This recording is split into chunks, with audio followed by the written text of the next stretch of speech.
My dear friends, today we are studied about a basic classification of next character.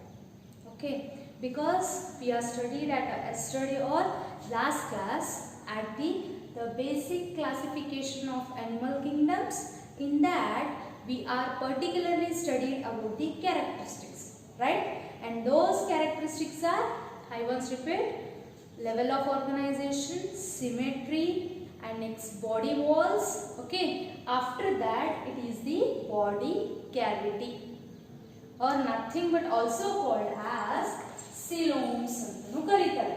Okay, and mainly the body cavity means what?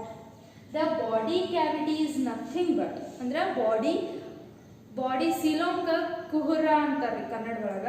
Okay, in that the coelom cavity ಅಂತಂದ್ರೆ ಏನ್ರಿ, ಹೊರಗಿನ body walls. ಇದೇ ನಮ್ದು cell ಅನ್ನ ನಾವು dissect ಮಾಡಿದ್ವಿ ಅಂತ ಅನ್ಕೊಳ್ಳಿ. ಅಂದ್ರೆ ನಾವು ಬಾಡಿನ ಹಿಂಗ್ ಡಿಸೆಕ್ಟ್ ಮಾಡಿದಾಗ ನಮ್ಗೆ ಈ ರೀತಿ ರೌಂಡ್ ಸ್ಟ್ರಕ್ಚರ್ ಬರುತ್ತೆ. ಅದ್ರೊಳಗ ಬಾಡಿ ವಾಲ್ಸ್ ಇದೇನು ಸೆಂಟ್ರಲ್ ಐತಲ್ಲ, ದಿಸ್ ಇಸ್ ಎಲಿಮೆಂಟರಿ ಕೆನಾಲ್ ಅಂತ ಕರಿತೀವಿ. ಅಂದ್ರೆ ನಮ್ಮ ಒಳಗಿನ ಜೀರ್ಣ ಅಂಗ ವ್ಯೂಹ ಅಂತ ಕರಿತೀವಲ್ಲ, ಅದ್ರದ್ದು ಜೀರ್ಣನಾಳಕ್ಕೆ ಅಂದ್ರೆ ಎಲಿಮೆಂಟರಿ ಕೆನಾಲ್. ಆ ಎಲಿಮೆಂಟರಿ ಕೆನಾಲ್ ಒಳಗೆ ಏನಿರುತ್ತಾ, that elementary canal ಮತ್ತು ಬಾಡಿ ವಾಲ್ ಅದರ ನಡುವೆ ಇರುವಂತ ಕ್ಯಾವಿಟಿ.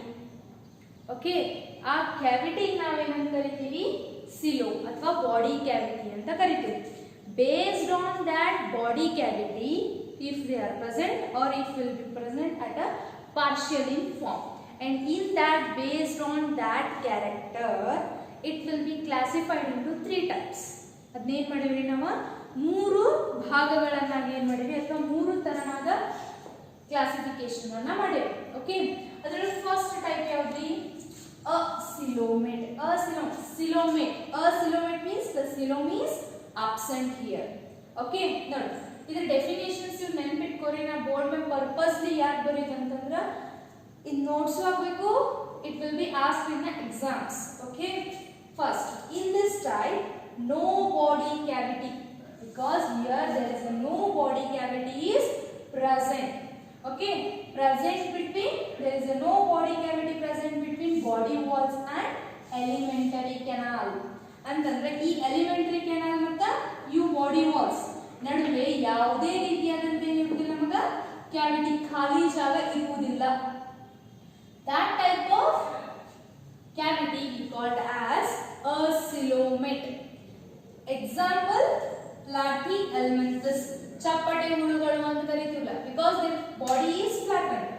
ಹಿಂಗ್ ರಿಬ್ಬನ್ ಗತೆ ಇರ್ತೈತ್ರಿ ಫ್ಲಾಟ್, ಅದರೊಳಗೆ ಏನಿರುವುದಿಲ್ಲ, ಯಾವುದೇ ಕ್ಯಾವಿಟಿ ಏನಿರುವುದಿಲ್ಲ, ಪ್ರೆಸೆಂಟ್ ಇರುವುದಿಲ್ಲ. ಅದಕ್ಕೆ ಎಕ್ಸಾಂಪಲ್ ಯಾವ್ದು, ಪ್ಲಾಟಿ ಎಲಿಮೆಂಥಸ್.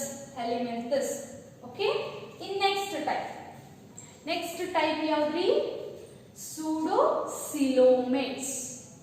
ಯಾವ್ದ, ಸೂಡೋಸಿಲೋಮೇಟ್ಸ್.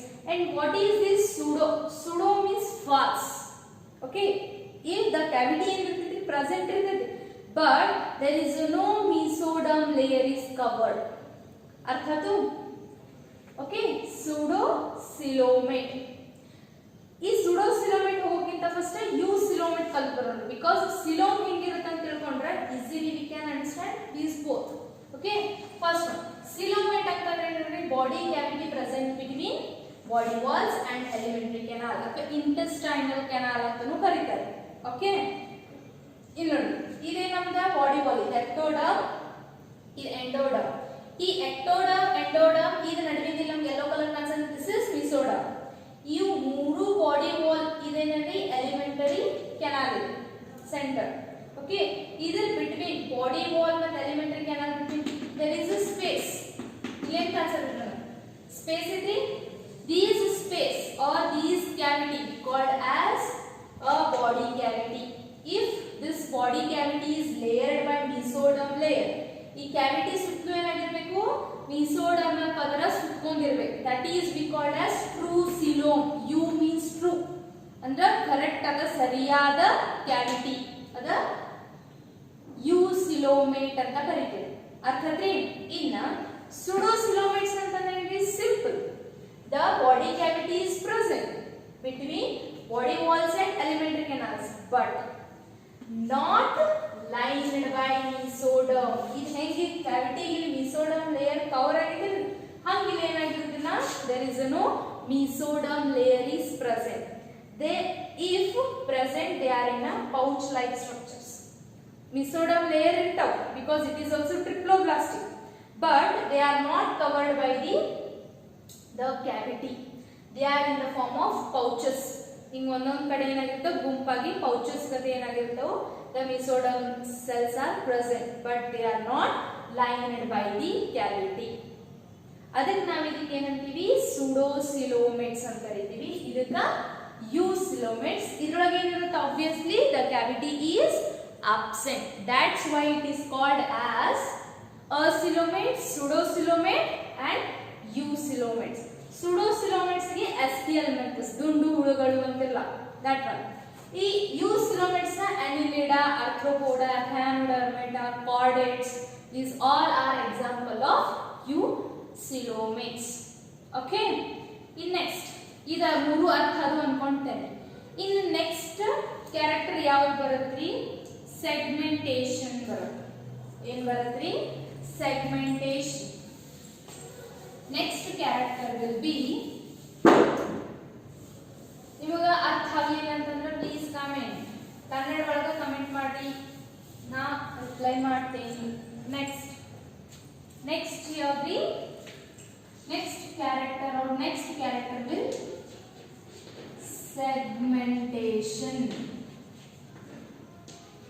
Segmentation is nothing but which will be covered or which will be internally or externally the body is divided. Indeed, the body is externally, internally divided into segments. In ಸಣ್ಣ ಏನಾಗಿರ್ತಾವ್ರಿ? segments ಆಗಿ which will be separates with repetition of the series. ಹೆಂಗ? for example segmentation ಅಂತಂದ್ರೆ ನಾ ಏನು ತಗೋತೀನಿ? ಈಗ ಅರ್ಥವಂ ತಗೋತೀನಿ. ಅರ್ಥವಂ ಅಂದ್ರ ಇದು ಎರಿಹುಳ. ಓಕೆ, ಇಲ್ಲ ಈಗ ನಾ ಅರ್ಥವಂ ತಗೊಂಡಿದ್ದೀನಿ ಅಂದ್ರೆ ನೀವು ಮಳಿ ಹುಳ ಅಂತಿರಲ್ಲ, ಇದ್ರೊಳಗೆ ಏನಾಗಿರ್ತಾವ ನೋಡ್ರಿ, ಹಿಂಗೇನಾಗಿರ್ತಾವ ಸೆಗ್ಮೆಂಟ್ಸ್ ಕಾಣಿಸ್ತಾವ, ಹಿಂಗ್ ಬಾಕ್ಸ್ ಗತೆ. these box are nothing but the segments. ನೋಡ್ರಿ, ಇದೇನ್ ಎಕ್ಸ್ಟರ್ನಲಿ ನಮ್ಗೆ ಹಿಂಗ್ ಪಾರ್ಟೇಷನ್ ಕಾಣಿಸುತ್ತಲ್ಲ, that is also divided internally. ಒಳಗಿನ ಸೈಡ್ ಹಿಂಗೆ ಏನಾಗಿರ್ತದೆ? ಡಿವೈಡ್ ಆಗಿರುತ್ತ. ಒಳಗಿನ ಸೈಡ್ ಏನಾಗಿರುತ್ತೆ? ಹಿಂಗ ಡಿವೈಡ್ ಆಗಿರುತ್ತೆ.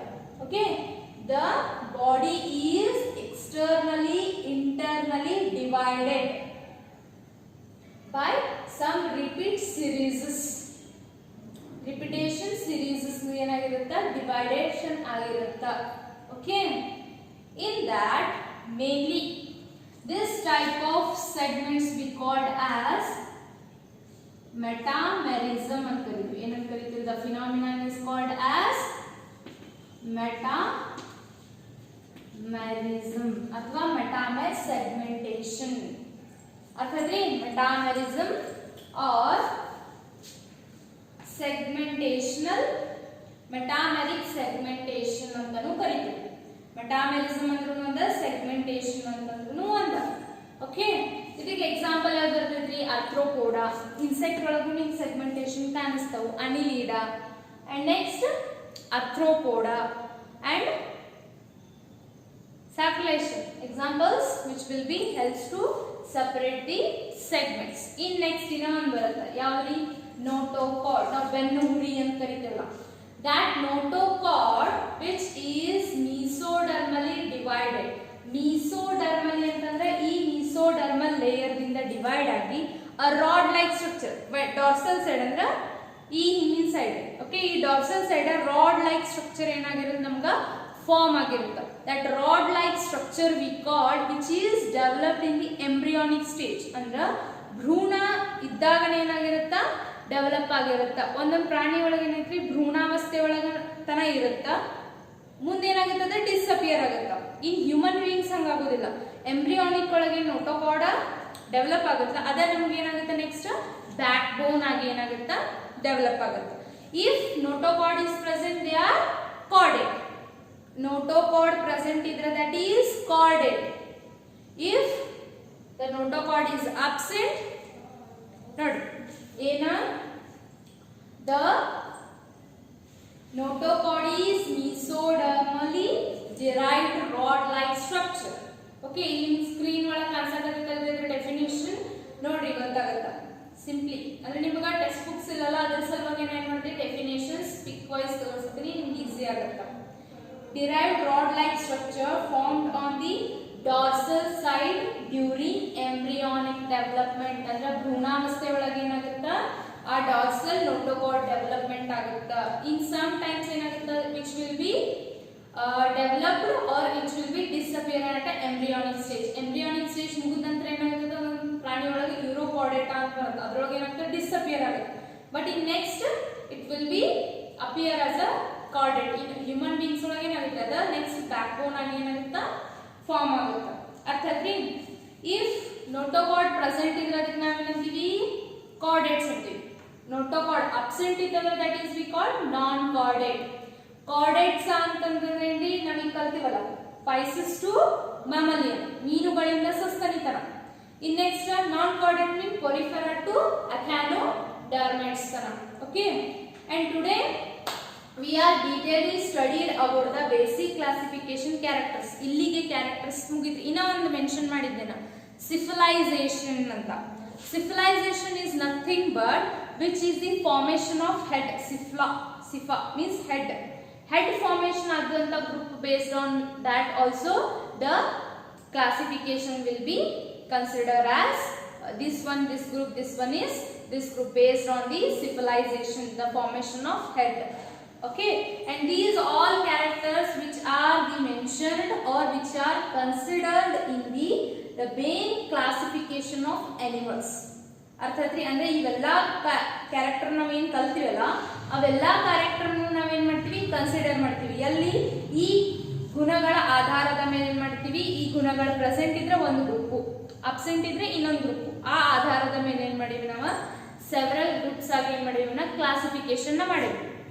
ಈ ಕ್ಲಾಸಿಫಿಕೇಶನ್ ಮಾಡೇವಲ್ಲ ಇದ್ರ ಬೇಸ್ ಮೇಲೆ ಏನ್ ಮಾಡಿ ನಾವು ಹೆಂಗ್ ಡಿವೈಡ್ ಮಾಡಿವಿ ಅನ್ನೋದನ್ನ ನೆಕ್ಸ್ಟ್ ಕ್ಲಾಸ್ ತಿಳ್ಕೊಳ್ಳೋಣ. ಇವತ್ತಿನ ಕ್ಲಾಸಿಗೆ ಇಷ್ಟ ಕಲ್ತೀರಿ. ಇದ್ರ ಬಗ್ಗೆ ಏನ್ ಮಾಡ್ರಿ ಚೆನ್ನಾಗಿ ನೋಟ್ಸ್ ಮಾಡಿ which will B repeatedly thorough it. Okay, please repeat